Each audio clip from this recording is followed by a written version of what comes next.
Hello everybody, my name is Titius and today we will be going over behaviors.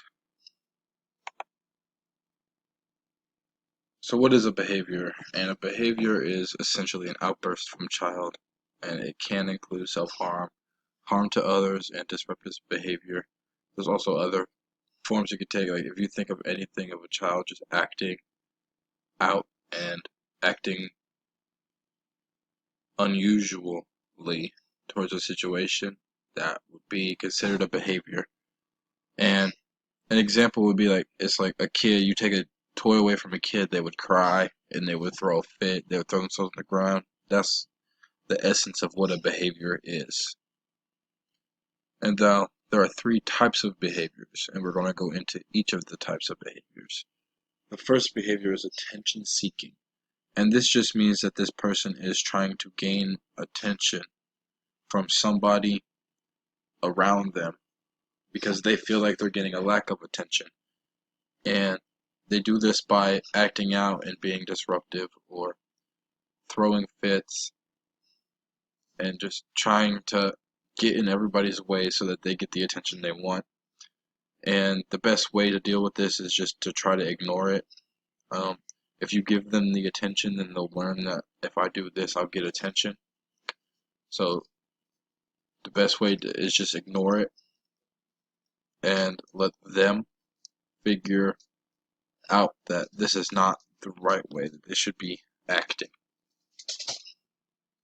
Now, stimulus avoidance is if a stimulus is present that's upsetting the child. Like if a child is very receptive to noises and there's a loud noise, this could, like a fire alarm, this could send a child over the edge and they won't know how to react and they can't help but react with a behavior and react in a way to let us know.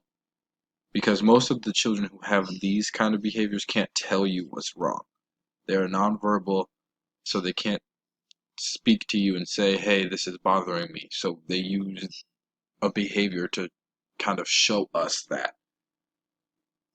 And you can catch this behavior before it fully starts, but you need to quickly identify what's wrong, what's upsetting the child, and then either remove the child or try to remove the stimulus. Stop the noise, stop the kid from being around him, whatever is upsetting that student.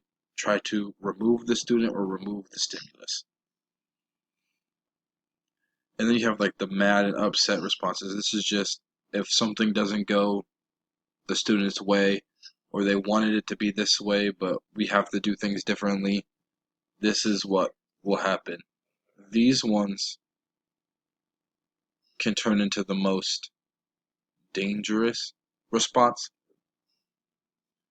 The other two usually don't pose danger to others, maybe just danger to the students themselves, but this one, when a student is really mad and upset and responding, they lose control and they don't know how to control those emotions and they could lash out.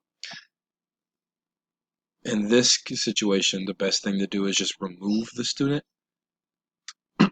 Try to get him or her to a room that is safe for that student, that they're not around other people, that they won't hurt themselves and they won't hurt you or anybody else.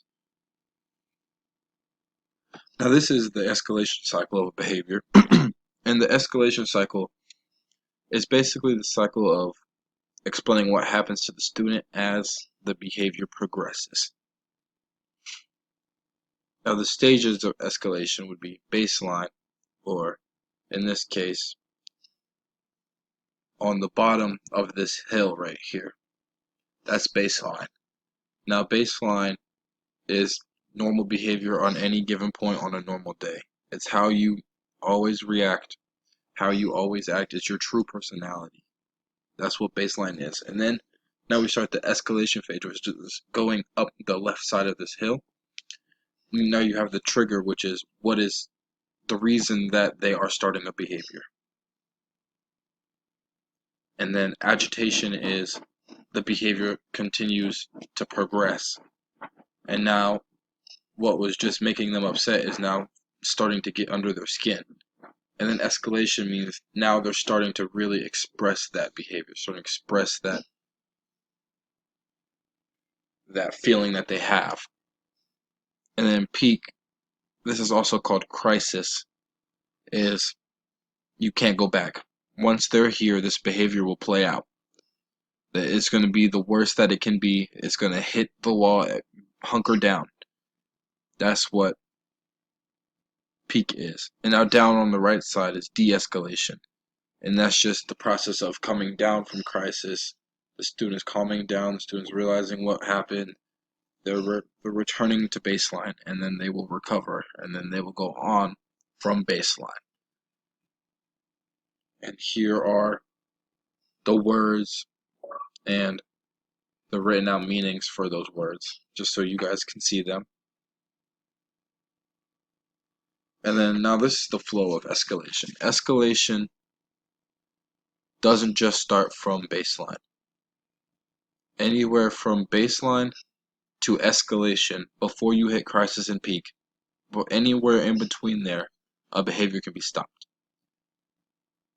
And then once you find out why that behavior is happening, if you can figure out that, identify that, and then use the best solution for that, the child can go into de-escalation without ever hitting crisis. But once crisis happens, you can't de-escalate the child. You have to just let it play out. Make sure you minimize damage to themselves or others in whatever way you can, and just hunker down and be ready for it, weather the storm. And then after peak, de-escalation. A child doesn't have to get to baseline before they can have another behavior. If they're de-escalating and then something or that trigger happens again, they can go right back up to crisis. So you can have a behavior at any time throughout the crisis cycle, or the escalation cycle, but you can't stop it if it hits peak in crisis. But before that, at any point in time, you can stop that behavior. That behavior can be stopped. Now these are just it's the website I made. It has videos and other information on it. And then this is a Kahoot I would like you guys to take after you study this and listen to this and go through it. Thank you guys for tuning in. This video will be uploaded to my website so that you can watch it. And I'll see you guys soon.